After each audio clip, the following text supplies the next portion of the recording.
The wrench hit the gravel with a sharp clang, just as Titan lowered his massive head, snorting and pawing the earth like a living freight train. Captain Steele froze mid-step, eyes locked with 3,000 pounds of Brahmin fury, now advancing without hesitation. From the safety of his golf cart, Trevor Whitcomb could only scream, "Do something." But by then, even the contractors had already dropped their tools and run for their lives. You know, some battles sneak up on you dressed in khakis and cheap cologne, holding clipboards like they're weapons and laminated IDs like they're court orders. That's how mine started, with a man named Trevor Whitcomb IV, a beige-loving tyrant from the gated community of Sunset Orchards, who decided my 10,000-acre working ranch was somehow part of his empire. I'd spent the better part of my adult life in the Army cavalry, fighting real battles, training war horses, managing logistics in the worst terrain this planet has to offer. When I retired at 46, all I wanted was peace and open sky. My grandfather left me the Avery Hollow, our family's legacy, nestled in the rolling hills of Wyoming, and I planned to spend my days raising cattle and restoring the barns by hand. The ranch had always run on tradition and practicality, no nonsense, no red tape. So when I installed a new custom steel gate with a reinforced locking mechanism and keypad entry, it wasn't for show. It was to keep my herd safe, my equipment secure, and opportunistic trespassers out. Little did I know that this very gate would become the battleground in a war I didn't start, but sure as hell was going to finish. It began with a letter, a real piece of work printed on glossy HOA letterhead with a sunflower watermark and gold embossed borders. Sunset Orchards, what a name. It sounded more like a scented candle than a housing development. The letter was signed by Trevor himself, who styled his signature in cursive so big it looked like a Declaration of Independence. It demanded that I replace my gate's lock with their Universal Emergency Access Device, a cheap HOA-issued padlock that looked like it came from a dollar store. According to Trevor, it was to ensure unimpeded access for emergency and community service vehicles. Translation: he wanted to stroll onto my land with his little golf cart and maybe cut through my pastures to shave 3 minutes off his drive to the farmer's market. I read the letter twice. Then I laughed. Then I drafted a reply and attached a copy of my property deed, the legal description of my land, and the very clear boundaries that excluded me from any HOA involvement. Respectfully, I wrote, "The Avery Hollow is not now, nor will it ever be, under the jurisdiction of Sunset Orchards or any of its subdivisions." That should have been the end of it. It wasn't. A week later, a man who looked like a middle-aged mall cop on a power trip showed up at my gate. He wore a beige polo shirt that clung to his stomach like plastic wrap and had a badge that read, "Captain Ronnie Steele, HOA Security Operations." His real name was Ronald Kruger. I'd later learned that from the local mechanic who played poker with him on Thursdays. Steele handed me another notice printed in bold red font, demanding I comply immediately for the greater safety of the community. I told him in words so plain even his ridiculous mustache couldn't misinterpret them, that my land was private. "Captain," I said, "the only thing you need to worry about here is turning your little golf cart around before one of my steers decides it's a chew toy." His eyes flared and he muttered something about necessary measures. I didn't flinch, but that was only the beginning. Over the next month, I became the unwilling recipient of a cascade of absurd violations from Sunset Orchards. They accused me of everything from unregulated livestock odor to excessive bovine vocalizations during quiet hours. Quiet hours for cows. I almost wanted to frame that one. I half expected the next citation to be for unauthorized wind gusts disturbing HOA tranquility. And then came the drone. A buzzing plastic contraption started hovering over my north pasture, twice a day, lingering above my barns and zooming in on my gate. I watched it from my porch with binoculars, and Coffee Titan the bull standing beside me like a silent bodyguard. He didn't like it either. His ears would twitch and his muscles would tense every time it appeared. I filed a complaint with the sheriff's office and upgraded my security cameras to cover every inch of the driveway and entrance. I also called my little sister, Rebecca Avery, who just happened to be a land use attorney down in Cheyenne. When I explained what was happening, she whistled through her teeth and said, "Jackson, they're trying to break you down with nuisance tactics. You need to send a cease and desist now." We drafted it that night, formal, precise, and sharp enough to draw blood. It was sent, registered mail, signature required. Trevor signed for it himself. For 3 blessed days there was silence. No drone, no golf cart, no beige-shirted buffoons parading around my fence line. I dared to think it was over. I should have known better.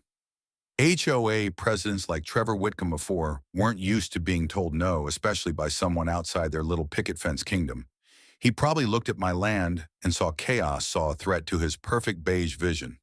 But what he didn't understand, what none of them seemed to grasp, was that the Avery Hollow wasn't just a ranch, it was history. It was sweat and heritage and bloodlines older than the suburb he lorded over. You don't get to rewrite that with a laminated ID and a drone. Captain Steele returned the next week, this time parking just off the public access road. He stayed there for hours watching through binoculars, probably imagining himself in some Tom Clancy novel. I stood in the field just inside the gate, arms folded tight and grazing nearby, and stared right back. I wasn't going to be intimidated. I wasn't going to blink. They wanted access. They'd need a court order and a damn good reason. I could feel the tension rising like pressure in a boiler. Every absurd letter, every overstep, every insult to my intelligence, it all built into something heavier than anger. It was resolve. And when you've served 3 tours overseas, when you've commanded men under fire and rebuilt roads in war-torn provinces, it takes a whole lot more than a suburban HOA president and his dress-up deputy to make you flinch. I didn't know what their next move would be, but I had cameras rolling, a lawyer on speed dial, and a Brahmin bull named Titan who didn't take kindly to uninvited guests. The gate stood strong, and so did I, because some lines in the dirt aren't just boundaries, they're battle lines. And Trevor had just wandered into a war zone with a plastic badge and a god complex. It happened just after dawn on a Thursday, the kind of morning where the Wyoming air sits cold and clean on your skin, and the only sound is the rustle of prairie grass and the slow shuffle of cattle waking up. I was walking the east fence line with a thermos of black coffee in one hand and Titan trailing beside me, flicking his tail and snorting at the morning chill. My phone buzzed in my chest pocket, motion alert from the driveway camera. I pulled it up expecting maybe a wandering elk or a wayward delivery truck. But no, there they were, right on cue. The Sunset Orchards Homeowners Association had rolled in like a budget invasion force. Trevor Whitcomb IV sat smugly in the passenger seat of a tricked-out golf cart, arms crossed, wearing that tan windbreaker he thought made him look official. Next to him, gripping a clipboard like it was a bayonet, was none other than Captain Ronnie Steele, his pale face set with self-importance, that ridiculous HOA badge swinging from his lanyard. But it was the 2 men behind them that made my jaw tighten. Contractors, clearly, both hauling toolboxes and glancing warily at the gate like they knew what they were doing, wasn't entirely legal.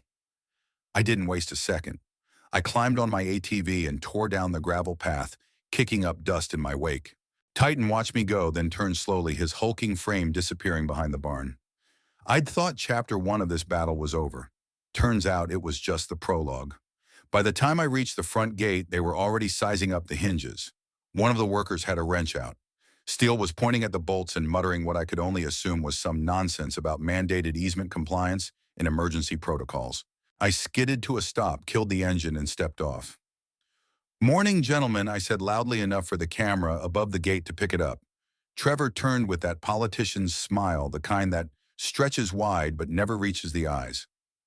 "Ah, Mr. Avery," he said, climbing out of the cart. We were just about to begin a routine removal of this unauthorized barrier to ensure community access compliance. "Is that what we're calling it now?" I said, arms folded. Because from my side of the line, it looks a lot like trespassing and attempted property damage.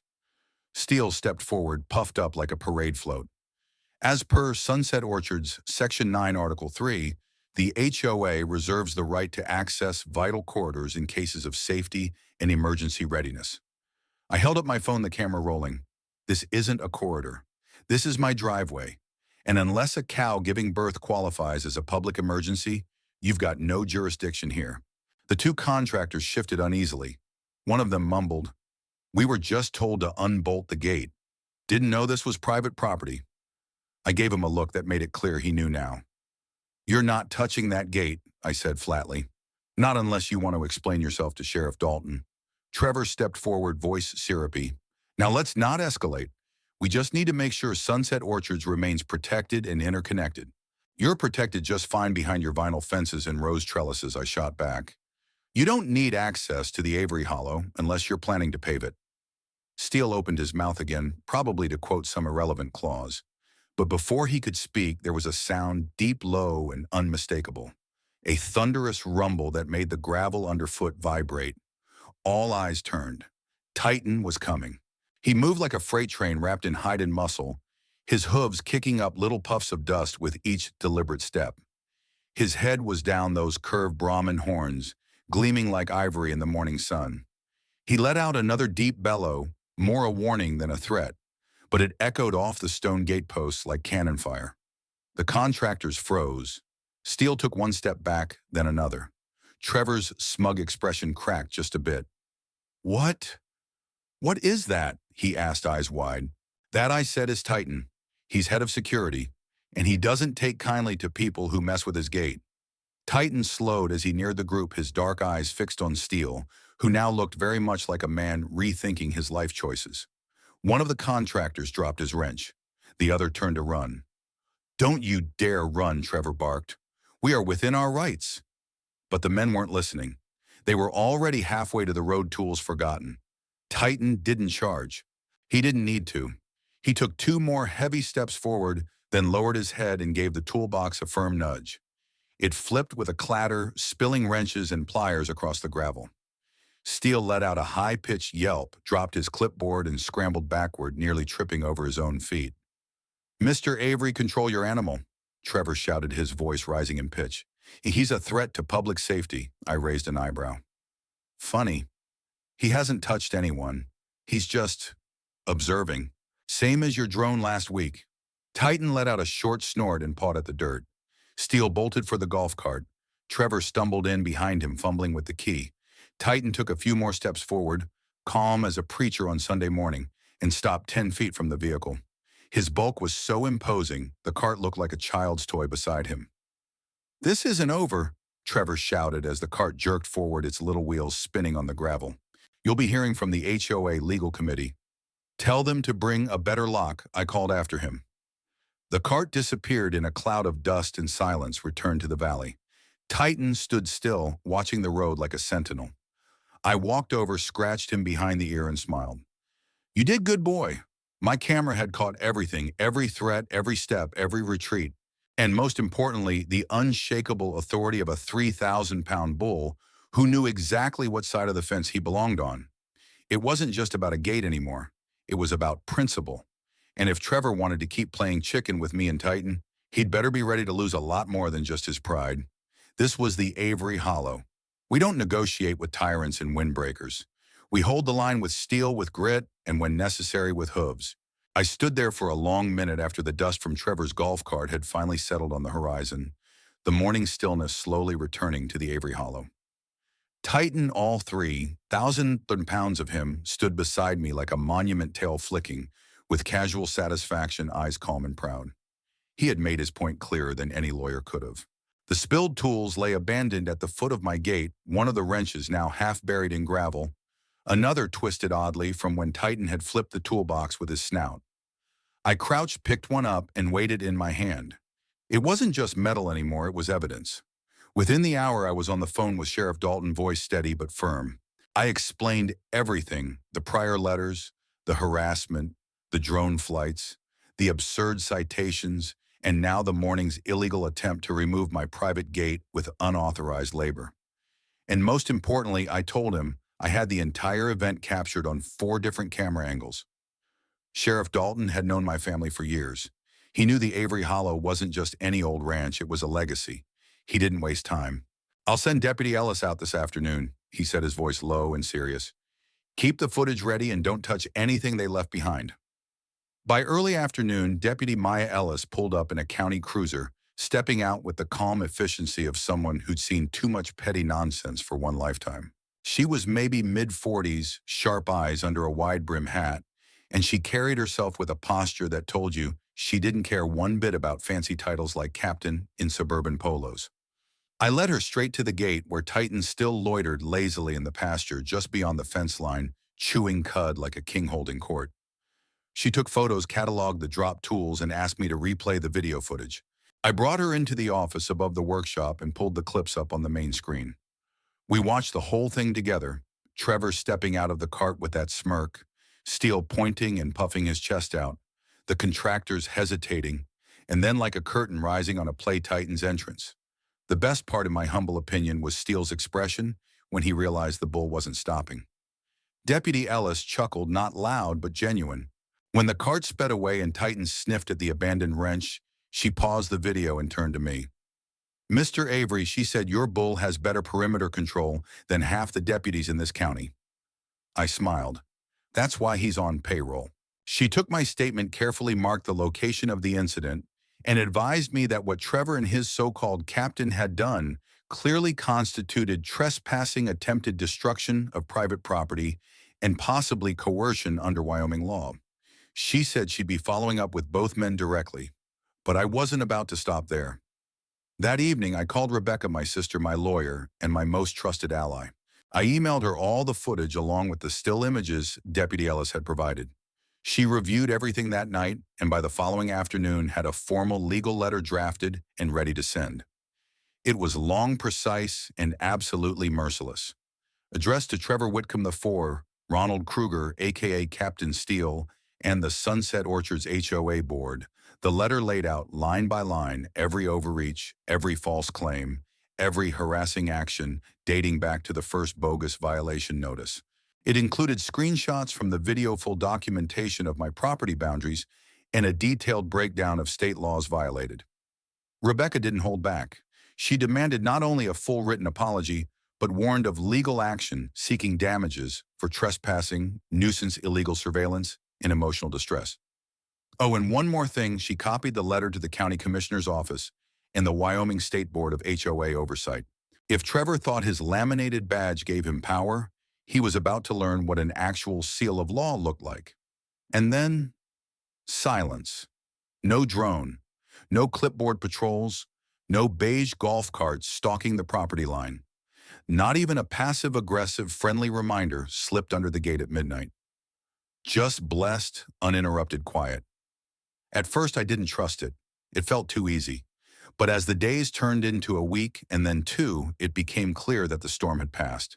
Word spread fast in rural Wyoming. You don't need Facebook when you've got hardware store gossip and church potlucks. I started hearing whispers about a very tense emergency board meeting at Sunset Orchards. Apparently, several residents, already fed up with Trevor's antics, and the ballooning HOA dues, were furious that their money had gone into financing a personal vendetta against that war vet cowboy next door, as one woman reportedly called me. Some were considering lawsuits of their own. And Captain Steele, well, he resigned. Officially, it was due to creative differences in enforcement philosophy. Unofficially, he'd become a laughingstock. Commander Steele versus the Bull had turned into a meme in town. Someone even printed bumper stickers. I heard one of the local ranch hands wore a t-shirt with Titan's face, and the words "private property means move along." I kept the wrench Steele had dropped, cleaned it up, mounted it on a nice piece of reclaimed barnwood, and affixed a small brass plaque beneath it that read, "The reminder, don't start fights you can't finish." It hangs in my workshop now, just above the door. Titan, for his part, became a celebrity. Kids from town wanted to take pictures with him. One local paper ran a headline that read, "Bull stops bureaucracy in its tracks." He didn't let it get to his head, though I did spoil him with some premium feed and installed a new scratching post made from an old telephone pole. He earned it. That gate, my gate, still stands. Strong, clean, untouched. And every time I walk past it, I remember that morning. Not with anger, not even with pride, but with a deep, steady peace. Because in a world that sometimes feels like it's tilting toward madness, where laminated badges replace common sense and drone cameras fly where decency should draw a line, there are still places like the Avery Hollow. And as long as I'm breathing and Titan's hooves hit the ground, that line won't be crossed. Not by clipboard warriors, not by HOA despots, and certainly not by anyone who thinks a bull doesn't understand property rights. So if you're listening out there, Trevor, dreaming up new maps or planning another access point, just remember one thing: Titan remembers you. And trust me, he never forgets. Some fences protect more than land. They protect dignity, history, and the right to be left alone. This story of Jackson Avery and his bull titan isn't just about a man defending his property from an overreaching HOA. It's a powerful reminder that you have the right to draw a line and to stand your ground when others try to cross it.